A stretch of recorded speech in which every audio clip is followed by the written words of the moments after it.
Chapter 6. Josh's home in Jerusalem bore the marks of pride and accomplishment, while still maintaining a modest atmosphere. The living room was decorated with a UN logo on the wall, the 10K symbol prominently displayed in the center. Rachel, Josh's wife, was busy adjusting a "Welcome Home" banner, her nerves evident as she fused over its placement. Her dyed black hair was pulled tightly into a bun, and her anxiety manifested in her fidgeting hands. "It's crooked," she insisted, holding one end of the banner up and pulling away to look at Josh on the other side. He had already attached the plastic hook and was climbing down from the chair he'd been on. He stood back. Josh tried to placate her. "It's fine. Are your contacts in?" Rachel scowled at him, scanning the banner again. "I'm telling you, it's crooked," she responded sharply.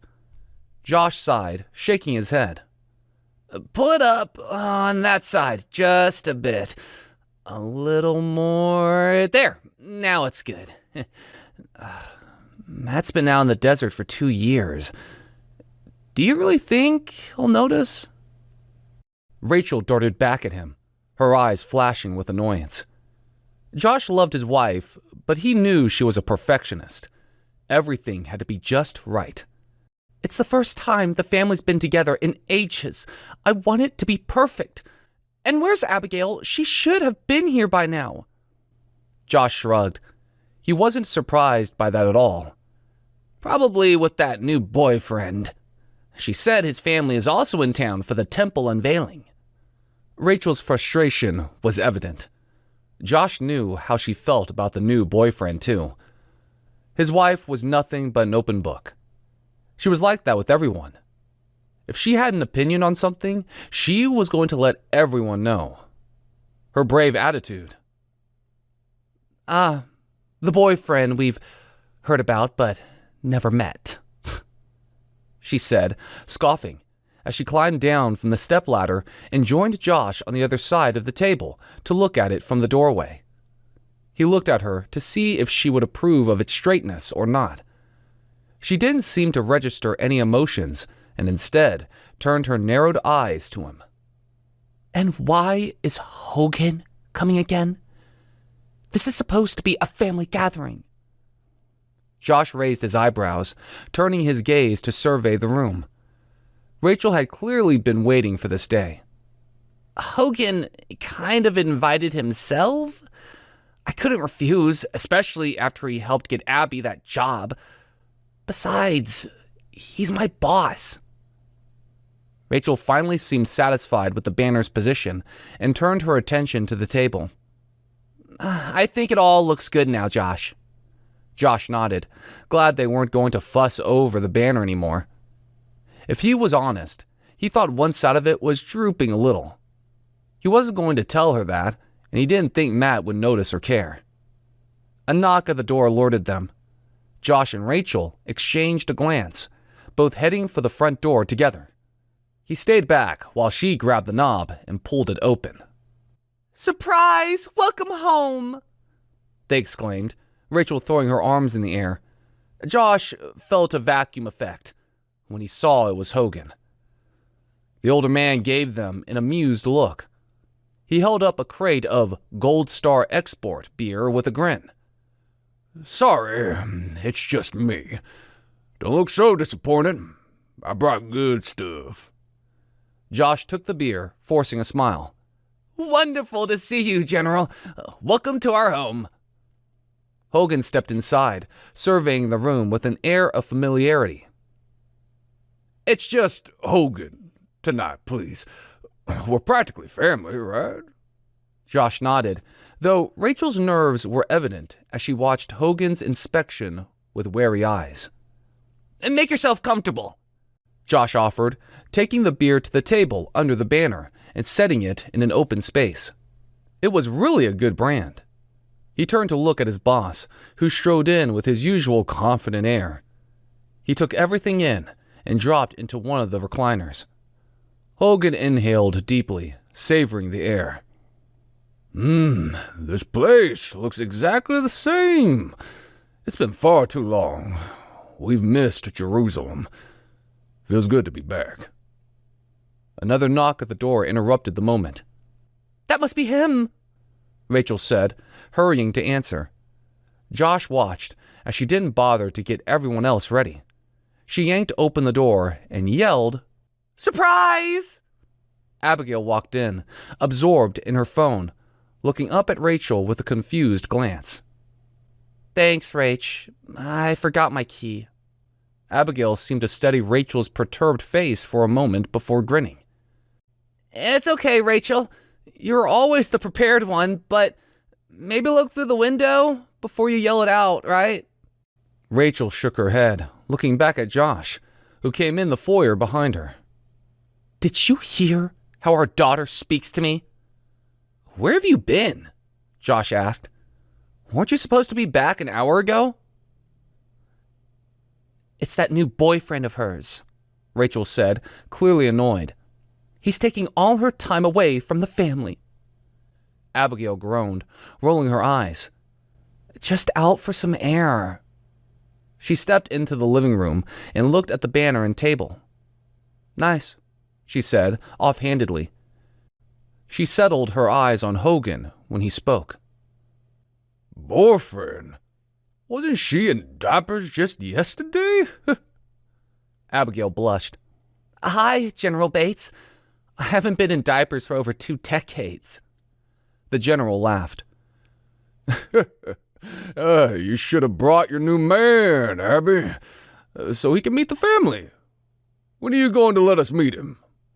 Rachel came in the room behind her, immediately going to the table and adjusting a few things. Josh was still at the door, his back to it. He turned to close it and was confronted by a tall, wide young man who was smiling and holding out a bottle of wine. "Am I late?" Phoenix asked in a friendly voice. "Not at all, son," Hogan said with a warm smile. "The party doesn't start until you get here." Phoenix followed Josh into the house, turning his head and making admiring sounds with his mouth. He presented the wine to Rachel on a grandiose way. "Mrs. Angelos, I brought this for you, and thank you both for inviting me." He halted when he looked at Abigail, who was back to looking at her phone, though she'd taken a seat. She looked very relaxed, one leg over the armrest of the chair she was in. Josh held his hand out to sweep it from one side of the room to another. "Go ahead and take a seat anywhere, Phoenix." At the mention of his name, Phoenix noticed Abigail's eyes flit up to his face. He was glad his name got her attention. He was even more glad to see the smile that came to her face. "Hey, Abby," he said, lifting one hand and waving. "Phoenix," Abigail greeted him. "How's Casper?" Phoenix strolled over and sat down in a chair near hers. She scanned him, and he sensed she was uncomfortable with him. He knew why. She hadn't forgiven him for turning in the homeless man, but he still wanted to kiss her every time he saw her, but held himself back. It would take time, and maybe some effort on his part, but he would get a chance to kiss her again. He could feel it in his bones. "I found the perfect home for him." He wouldn't tell her he decided to keep the pup and train him to be a soldier too. She probably wouldn't like that idea. "I'm glad to hear that," Abigail responded in a flat tone. Phoenix noticed the others in the room were staring at them with curious expressions. A shuffling sound made them all look through the open door into the foyer. What they saw made all of them surge to their feet, even Abigail, who tossed her phone on the chair behind her as she followed the others to the foyer. Josh grabbed Matt, who had stumbled in. He was unshaven and disheveled. Something had happened to him. "Matt, are you okay?" Josh asked, grabbing the young man by the shoulders and holding him up. Matt dropped his dirty backpack to the floor, allowing Josh to comfort him. Rachel went to them and put her arms around her son. "I'm home," Matt murmured, closing his eyes, allowing his parents to comfort him. I'm home. The dining room was filled with the sounds of clinking glasses and murmured conversation as the families finished off the main course. Matt sat quietly at the end, lost in thought. I guess no one wants dessert now, Rachel joked. All the men, except Matt, held their hands up as if they were in a classroom. She laughed, pushing away from the table. I'll help clear the plates, Abigail offered, standing up and gathering hers and the two next to her up. Let me give you a hand. Phoenix jumped up, bumping the table, forcing Abigail to grab a glass before it tipped over. She looked up at his blushing face and laughed softly. Thank you, she said. Phoenix got the distinct impression she might be edging toward forgiving him. They headed to the kitchen together.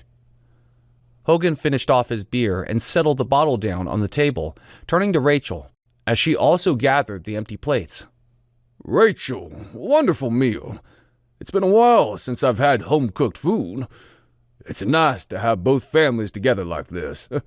Just like old times. Sarah would have loved it. Josh nodded in acknowledgement. Rachel reached down with her free hand and squeezed Hogan's, her eyes and voice sympathetic. You must miss her. Hogan's normally stiff stance softened. I do. Phoenix and I both do, but she would have been proud of what we're doing. The advancements we've made under the kings. And in her honor, I won't rest until every Christian and Jew is captured, re-educated, and brought to peace. He cleared his throat and changed the subject. So, Josh, the temple. Everything on track? No hiccups? Josh shook his head, though his chest instantly tightened when he was asked the question. There was a reason his family was so tense when Hogan was around.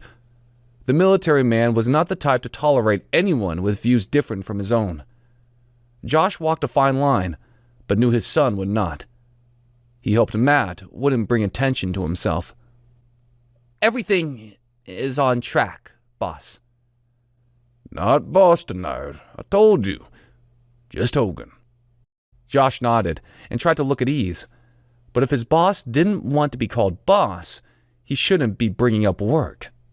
They were celebrating Matt's return. He didn't want to talk about business right then. Hogan didn't care what Josh wanted, though, and that was obvious. The man was aware of Matt's ideology, but didn't hesitate to put it in the young man's face whenever he could. Hogan's gaze turned to Matt. Having such a renowned temple built on the plans of your Jewish forefathers is a big deal. You must be proud of what your father has accomplished. Matt didn't respond, though he did look Hogan in the eyes unwaveringly. Josh was proud of his son, and scared for him at the same time. Matt showed no signs of amusement when he let out a sharp laugh. Hogan raised his eyebrows. Something funny, Matt? Matt hesitated. He glanced at his father. Josh shook his head. Matt returned his eyes to Hogan. Is it really something to celebrate? Ironic, don't you think? A temple without God. Hogan's gaze hardened. What kind of camp did you go to again? His tone was edged with menace. Rachel's face turned pale as she got up to get the coffee pitcher. She noticed Hogan's coffee cup was nearing empty. She hurried to pour it, trying not to let her hands tremble as she did so. He went to a wellness retreat, she said in a wobbly voice. She cleared her throat and looked at her husband, who was stoic.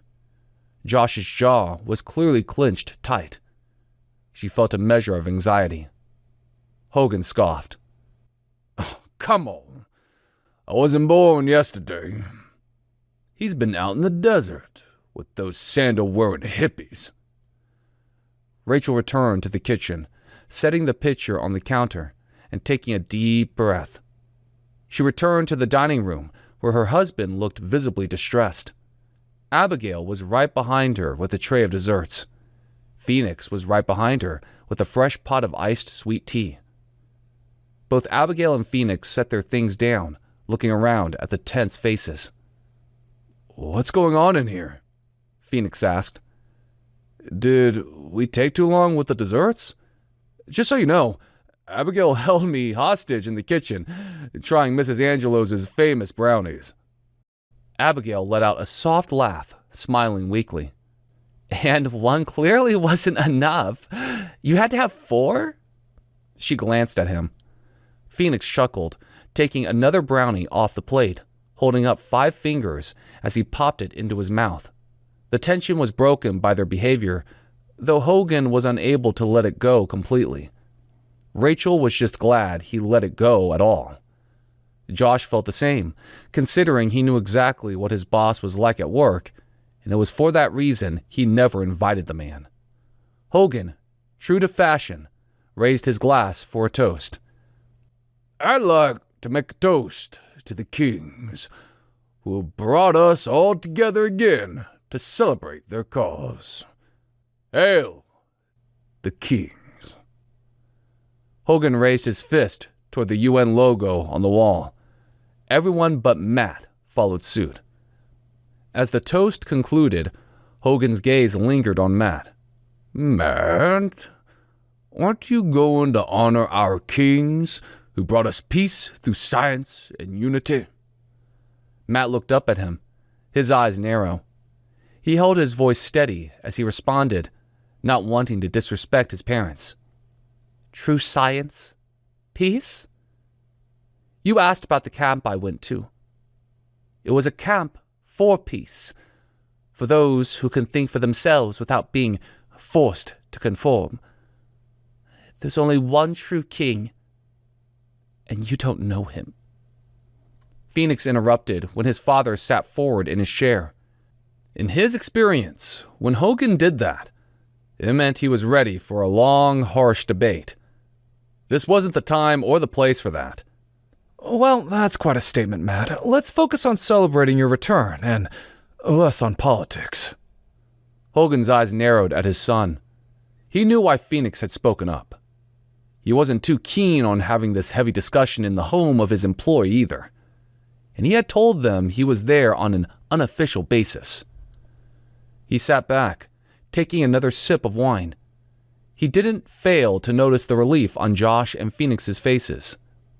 "He's your son, Josh," he said, his tone firm but tinged with the hint of an old friend's exasperation.